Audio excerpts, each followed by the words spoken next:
What if I told you that Ethiopia, an ancient nation with deep ties to biblical history, could hold the keys to understanding the end times prophecies?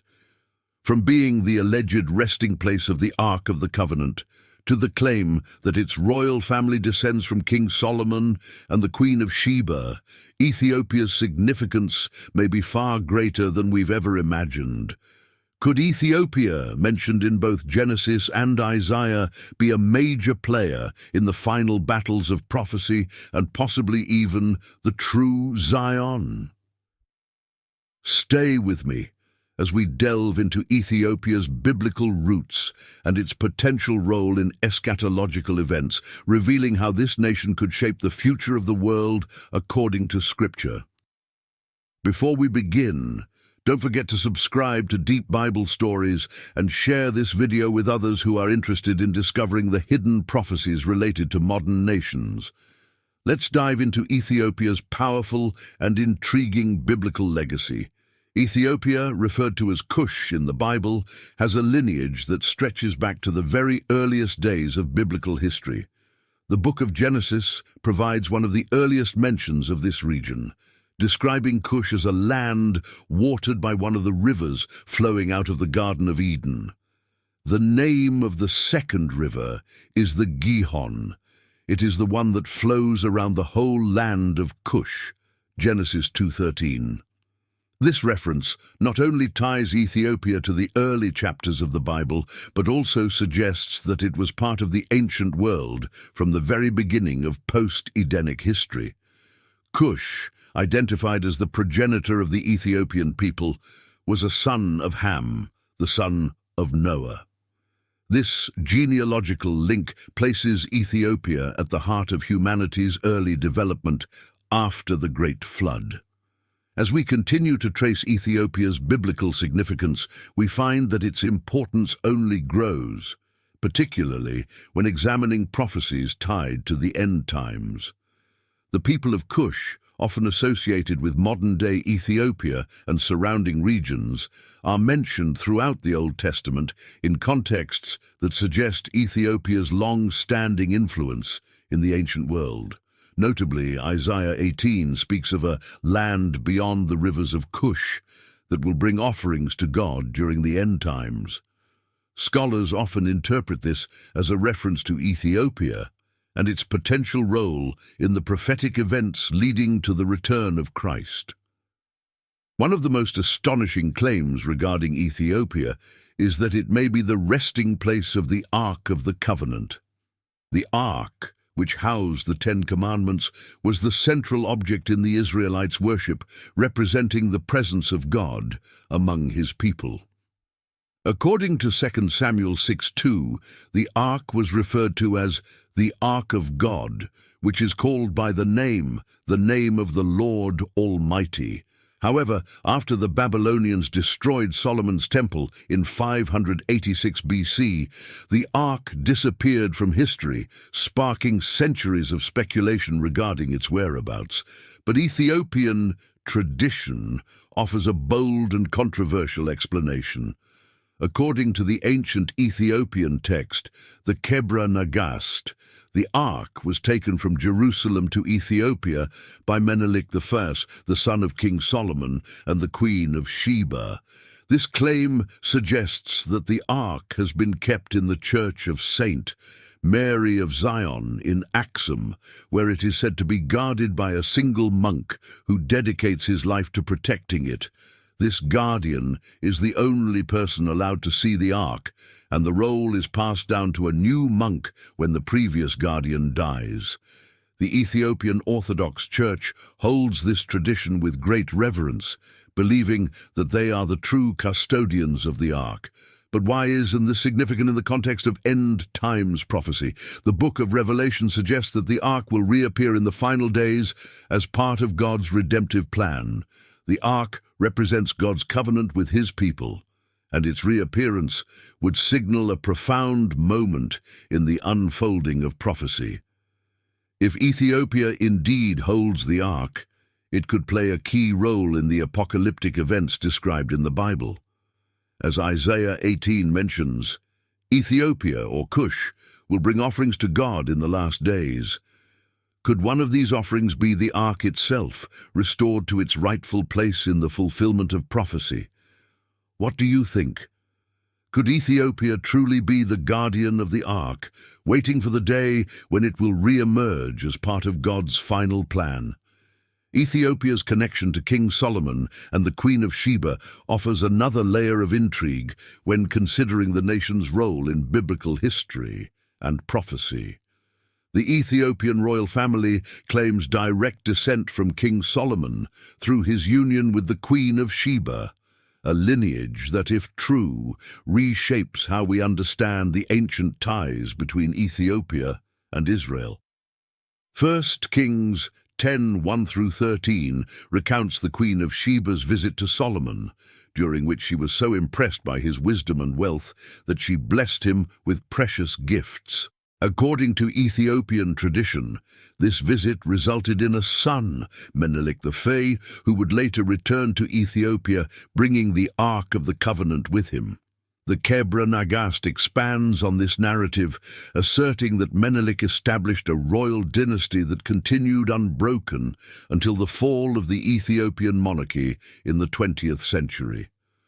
This Solomonic lineage ties Ethiopia to the Davidic line, from which the Messiah was prophesied to come. If Ethiopia's royal family truly descends from Solomon, it places the nation at the center of messianic prophecy, further elevating its significance in both biblical history and the unfolding of the end times. Could Ethiopia's Solomonic dynasty be a key part of God's plan for the future? The possibility of this direct connection to Israel's greatest king adds a fascinating dimension to Ethiopia's prophetic role. As we continue to explore Ethiopia's biblical connections, its royal lineage offers compelling evidence of its unique place in history. Ethiopia, or Kush, is mentioned in several key prophetic passages in the Bible, particularly in relation to the final battles that will take place in the end times. One of the most significant references to Ethiopia's eschatological role can be found in Isaiah 18, which speaks of a powerful nation beyond the rivers of Kush that will send envoys to a people feared far and wide. Scholars have long debated the meaning of this passage, but many believe it points to Ethiopia's role in the final days. This prophecy is often linked to the Battle of Armageddon, the ultimate showdown between the forces of good and evil, as described in the Book of Revelation. Some biblical scholars suggest that Ethiopia, as Kush, will be one of the nations involved in this climactic conflict. Ezekiel 38:5 also mentions Ethiopia as part of a coalition that will rise up against Israel in the last days, only to be defeated by divine intervention. Ethiopia's inclusion in these end-times prophecies suggests that it will play a significant role in the events leading up to the return of Christ. As one of the oldest Christian nations in the world, Ethiopia has maintained its faith for centuries, perhaps preparing itself for the spiritual battles that will mark the final days of history. Another controversial theory surrounding Ethiopia involves the possible location of Mount Sinai, the sacred mountain where Moses received the 10 Commandments from God. Traditionally, Mount Sinai has been located in the Sinai Peninsula in Egypt, but some researchers now suggest that the true Mount Sinai may actually be located in Ethiopia. This theory challenges long-held beliefs about biblical geography and could dramatically alter our understanding of the Exodus story. In Exodus 19, Moses ascends Mount Sinai to meet with God, who delivers the law that would guide the Israelites. If Mount Sinai is indeed in Ethiopia, it would place this ancient nation at the heart of one of the most important events in biblical history. The mountainous regions of Ethiopia bear a striking resemblance to the descriptions of Mount Sinai given in the Bible. Some scholars argue that the topography and geographic markers of certain areas in Ethiopia align more closely with the biblical narrative than the traditional location in Egypt's Sinai Peninsula. If this theory is correct, it would mean that Ethiopia, not Egypt, was the setting for one of the most pivotal moments in human history, the moment when God made his covenant with Israel. This claim, while still controversial, could significantly alter how we understand the Exodus and its associated prophecies. If Mount Sinai is indeed located in Ethiopia, it would suggest that Ethiopia has played a far more central role in biblical history than traditionally thought, reinforcing its importance in God's overarching plan for his people. What are your thoughts? Could the true Mount Sinai be in Ethiopia? Ethiopia's connection to the lost tribes of Israel is yet another dimension of its biblical and prophetic significance. The Beta Israel, also known as Ethiopian Jews, are believed by many to be descendants of the tribe of Dan, one of the 10 lost tribes of Israel. This ancient Jewish community has lived in Ethiopia for thousands of years, preserving their traditions and beliefs even in isolation from the wider Jewish world. In the 20th century, many Ethiopian Jews were airlifted to Israel during Operation Solomon, fulfilling what some see as a key prophecy regarding the regathering of the Jewish people in the last days. Ezekiel 37:19-24 speaks of the time when God will reunite the scattered tribes of Israel, bringing them back to their homeland. The return of the Beta Israel to Israel is seen by many as a direct fulfillment of this prophecy, marking Ethiopia as a crucial player in the eschatological timeline. The belief that the Beta Israel are descendants of the tribe of Dan places Ethiopia at the center of the prophecies regarding the lost tribes. According to biblical prophecy, the regathering of the lost tribes is one of the key events that will occur before the return of the Messiah. This makes Ethiopia not only a significant nation in biblical history, but also a nation with a divine mission that is still unfolding today. Could Ethiopia's Jewish community be part of God's plan to regather his people in preparation for the end times? In the highlands of Ethiopia lies one of the most remarkable and mysterious religious sites in the world, Lalibela, home to the famed rock-hewn churches. Built in the 12th century, these churches were carved directly out of the mountains and were intended to serve as a new Jerusalem. During the medieval period, when Christian access to Jerusalem was restricted, these churches became a pilgrimage site for Ethiopian Christians. The design and layout of Lalibela are said to mirror the geography of Jerusalem, and the site holds profound religious significance. But could Lalibela be more than just a symbol of faith?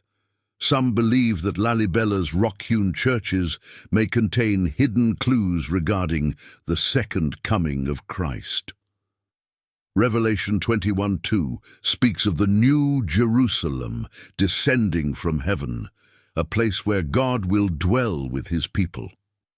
Lalibela's deep connection to this prophetic imagery has led some scholars to speculate that it could be more than just a representation of Jerusalem on earth. It could serve as a prophetic symbol of the events to come in the end times. Pilgrims have long viewed Lalibela as a sacred place, and its reputation as a new Jerusalem only enhances its spiritual significance. But could this site hold hidden insights about the events that will unfold at the second coming? Could Ethiopia's sacred architecture be pointing to the fulfillment of biblical prophecy? Perhaps the most controversial claim regarding Ethiopia's prophetic role is the belief held by some Ethiopian Christians that their country is the true Zion. Psalms 87:4 makes a striking reference to Ethiopia Kush alongside other nations, stating, "I will record Rahab and Babylon among those who acknowledge me, Philistia too, and Tyre, along with Kush, and will say, this one was born in Zion." This verse, combined with Ethiopia's deep religious traditions, has led some to suggest that Ethiopia, not Israel, is the true Zion. If Ethiopia is the true Zion, It would radically shift our understanding of biblical geography and the end times narrative. Traditionally, Zion is understood to be Jerusalem, the city where Christ will return to establish his kingdom. However, Ethiopian Christians believe that their country, with its long history of faith and its possible guardianship of the Ark, could be the spiritual Zion referenced in the Bible. The Kebra Nagast reinforces this claim, suggesting that the Ark was always destined to rest in Ethiopia, not Israel. If this is true, Ethiopia could emerge as the focal point of God's kingdom in the final days, challenging the long-held belief that Israel is the spiritual center of the end times. Could Ethiopia be the true Zion mentioned in the Bible? If so, this would drastically reshape the narrative of end times prophecy, positioning Ethiopia as the spiritual heart of the world. Share your thoughts below, and don't forget to subscribe to our channel for more deep dives into the spiritual significance of Ethiopia and its role in God's plan. Ethiopia's connections to biblical history and prophecy run deep. From the possibility of housing the Ark of the Covenant to the claim that it could be the true Zion, Ethiopia's prophetic significance cannot be ignored. Whether through its connection to the lost tribe of Dan, its role in the final battles of prophecy, or the spiritual symbolism of Lalibela, Ethiopia stands as a nation that may be critical in the unfolding of end times events. As we move closer to the fulfillment of these prophecies, Ethiopia's role in God's plan will become even more evident. What do you think? Will Ethiopia play a pivotal role in the end times? Join the conversation in the comments below, and make sure to like, share, and subscribe to Deep Bible Stories for more in-depth explorations of how modern nations fit into God's prophetic timeline. The time to understand these prophecies is now.